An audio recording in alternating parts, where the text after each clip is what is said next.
అమరావతి పేరిట కాంట్రాక్టర్లకు పెద్ద మొత్తంలో దోచిపెట్టేందుకు సిద్ధమైంది కూటమి సర్కార్. ఐకానిక్ టవర్ల నిర్మాణం పేరిట అంచనాలు అమాంతం పెంచేస్తుంది. ముగ్గురు బడా కాంట్రాక్టర్లకు లబ్ధి చేకూర్చేందుకు చదరపు అడుగు నిర్మాణ వ్యయాన్ని రెండింతలు పెంచేస్తుంది. ఫలితంగా సచివాలయం, సీఎంఓ, విభాగాధిపతుల కార్యాలయాల కోసం నిర్మాణ వ్యయం 2,417 కోట్లు పెరిగిపోవడం పట్ల విస్మయం వ్యక్తమవుతుంది. అవే ఐకానిక్ టవర్లు, అవే ప్రతిపాదనలు, అదే మోడల్. స్టీలు, సిమెంటు, నిర్మాణ సామాగ్రి, ఇంధన ధరల్లో మార్పు లేదు. అయినా రెండింతలు పెరిగిన నిర్మాణ వ్యయం.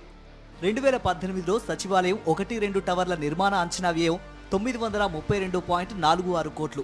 2025లో సచివాలయం 1-2 టవర్ల నిర్మాణ అంచనా వ్యయం 1698.77 కోట్లు.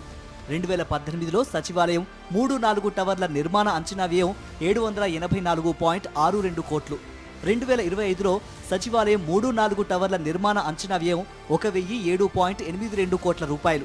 ఇక 2018లో సీఎం, విభాగాధిపతుల ఆఫీసుల నిర్మాణ అంచనా వ్యయం 554.06 కోట్లు. 2025లో సీఎం, విభాగాధిపతుల ఆఫీసుల నిర్మాణ అంచనా వ్యయం 1,007.82 కోట్ల రూపాయలు. రాజధాని అమరావతిలో ఐకానిక్ టవర్ల నిర్మాణానికి చదరపు అడుగుకు 8,981.56 రూపాయల చొప్పున అంచనా వ్యయం నిర్ణయించింది సిఆర్డీఏ. మొత్తం 4,688.82 కోట్లను కాంట్రాక్టు విలువగా నిర్ణయించి టెండర్లు పిలవడంపై ఇంజనీరింగ్ నిపుణులు విస్తుపోతున్నారు. 2018లో ఇదే ఐకానిక్ టవర్ల నిర్మాణ పనులు చదరపు అడుగుకు 4,350.42 రూపాయల చొప్పున నిర్ణయించారు.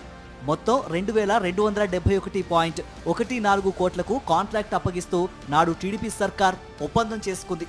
అప్పటితో పోల్చితే స్టీలు, సిమెంటు, నిర్మాణ సామాగ్రి, ఇంధన ధరల్లో పెద్దగా మార్పు లేదు. పోనీ నిర్మాణ పద్ధతి ఏదైనా మారిందా అంటే అదీ లేదు. అప్పుడు ఇప్పుడు డయాగ్రిడ్ విధానమే. పైగా ఇసుక ఉచితం. ఈ లెక్కన ఐకానిక్ టవర్ల నిర్మాణ వ్యయం పెరగకూడదు.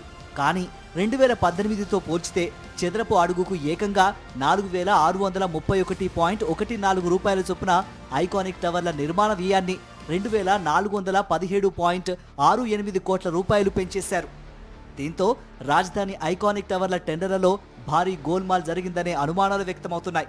ఓ ముఖ్య నేత తన సిండికేట్లోని ముగ్గురు బడా కాంట్రాక్టర్లకు ఒక్కొక్కరికి ఒక్కో ప్యాకేజీ చొప్పున పనులు అప్పగించాలని నిర్ణయించినట్లు తెలుస్తోంది. కాంట్రాక్టు విలువలో 10% మొబిలైజేషన్ అడ్వాన్స్గా ముట్టజెప్పి అందులో 8% తొలి విడత కమిషన్ రాబట్టుకోవాలని ఎత్తువేస్తున్నారనే ఆరోపణలు వస్తున్నాయి. సాంప్రదాయ పద్ధతైన డయాగ్రిడ్ విధానమైన నిర్మాణ వ్యయంలో పెద్దగా తేడా ఉండదని ఇంజనీరింగ్ నిపుణులు చెబుతున్నారు.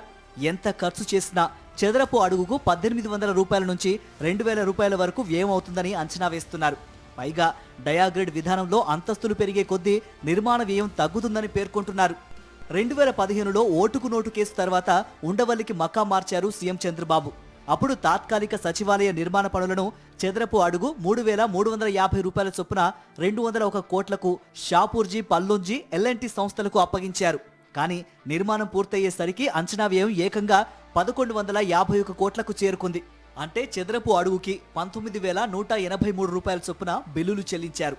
ఈ వ్యవహారంలో భారీ ఎత్తున కమిషన్లు చేతులు మారాయనే ఆరోపణలు వచ్చాయి. పైగా షాపూర్జీ, పల్లోంజీ సంస్థ నుంచి కమిషన్లు వసూలు చేసిన వ్యవహారంలో సీఎం చంద్రబాబు వ్యక్తిగత కార్యదర్శి అప్పట్లో ఐటీ శాఖకు పట్టుబడటం కలకలం రేపింది.